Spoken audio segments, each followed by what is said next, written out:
good people and Death Eaters. We've all got both light and dark inside of us. When it comes to Sirius Black, I can't help but think of how hard this man's life was. I mean, I genuinely love the character, and I know a lot of you do as well, but honestly, the man never caught a break. It was setback after setback, which makes me appreciate the character even more because of the mental strength it must have taken to pull himself together after everything he's been through. I relate with Sirius a lot because out of everyone, he taught me that life is not easy. It's not straightforward. You're going to get a lot of setbacks, but it's how you react to them that defines your true character. Now that sounds like a motivational speech from a movie, but it's the complete truth. There's so much more to Sirius Black that we can discover by simply analysing his character, so that's exactly what I'm going to do in today's video. Let's break down Sirius Black and see what truly makes him the man he is.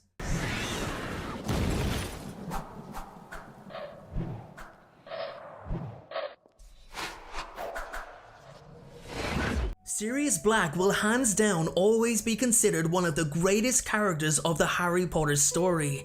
In fact, I found myself swaying between Sirius and Remus Lupin when it comes to deciding who my favourite is between the two.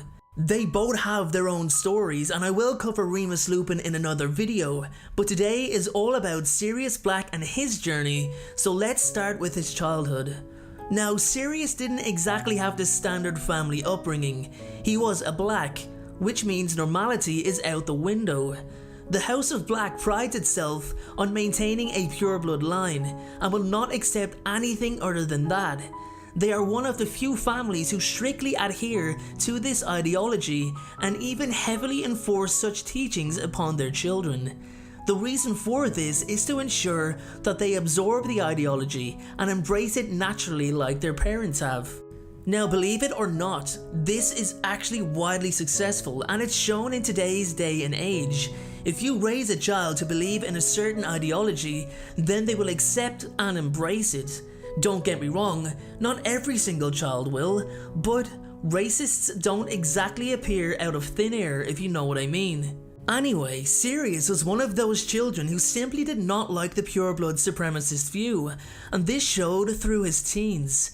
His parents constantly berated him for questioning their teachings, something his younger brother Regulus capitalized on by trying to be the son that Sirius was not.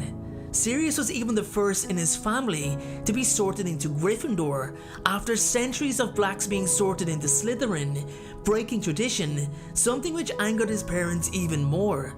It was clear that his parents were never going to accept anything other than complete dedication to preserving the magical bloodlines, and Sirius knew that. Can you imagine how that must have felt?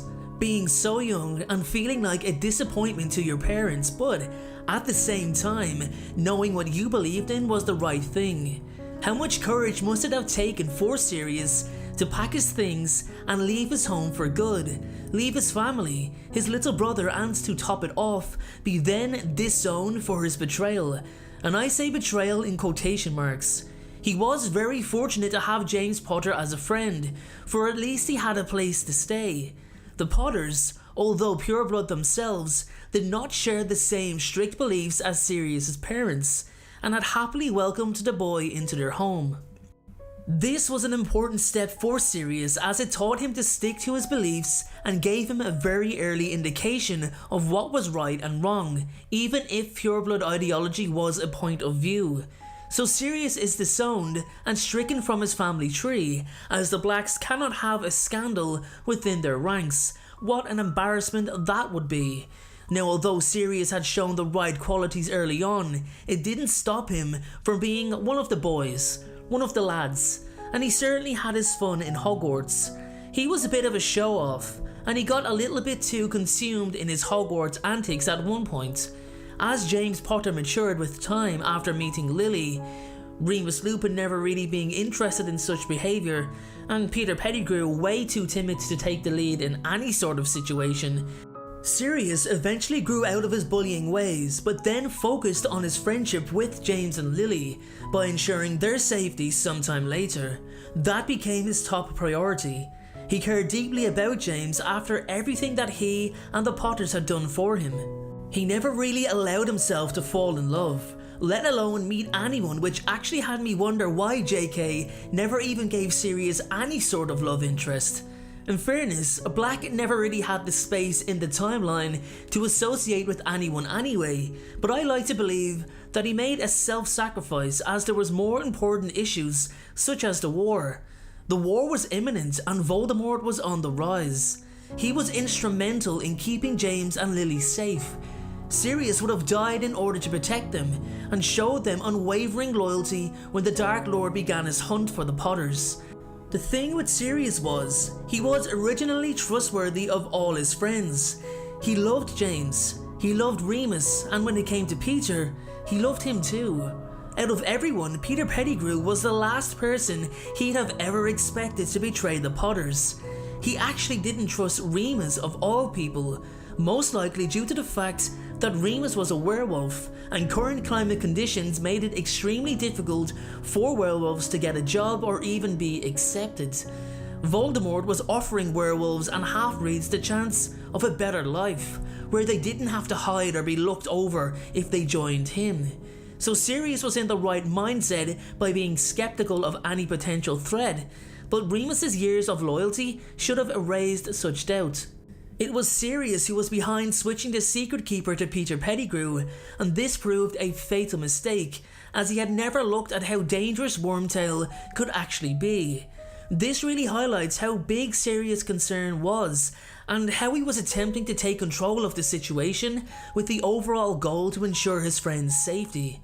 James and Lily's deaths left Sirius devastated beyond belief, and Pettigrew's betrayal was an additional equal blow.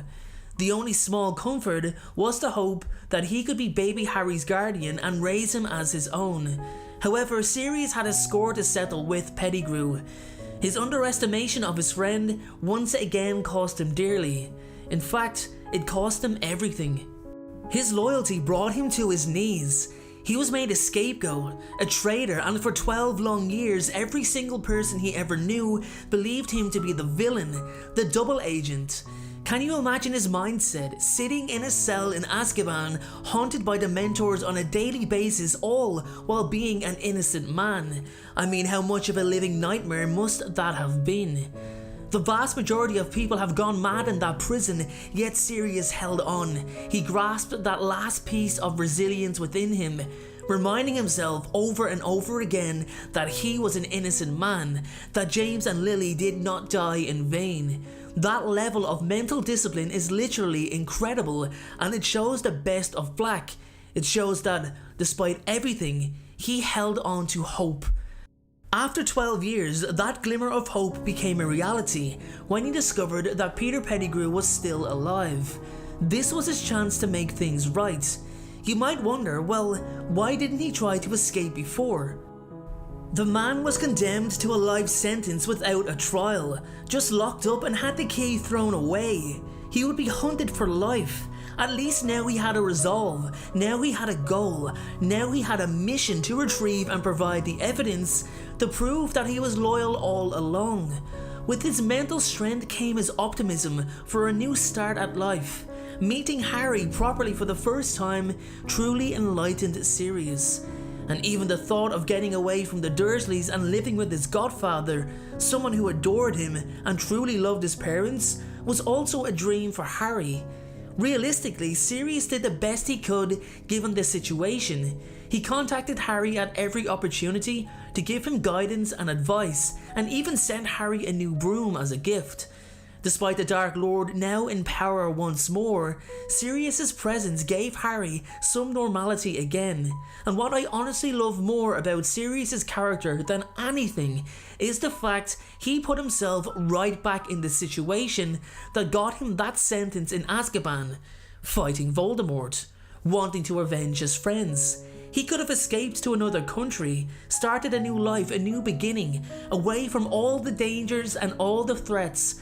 But he didn't. He walked right back to the front line and was willing to give his life once again.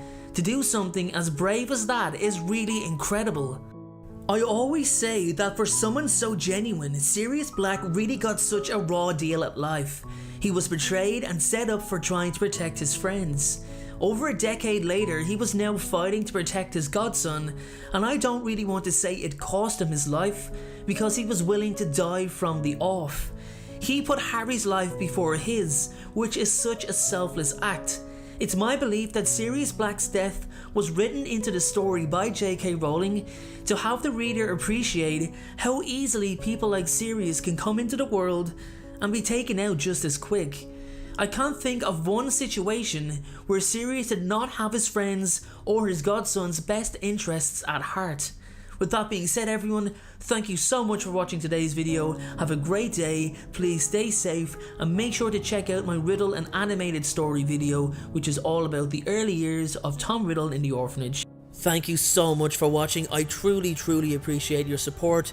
Everyone, notifications of uploads are more important than ever. So please, if you haven't already, turn those notifications on to make sure you're notified the moment my video goes live.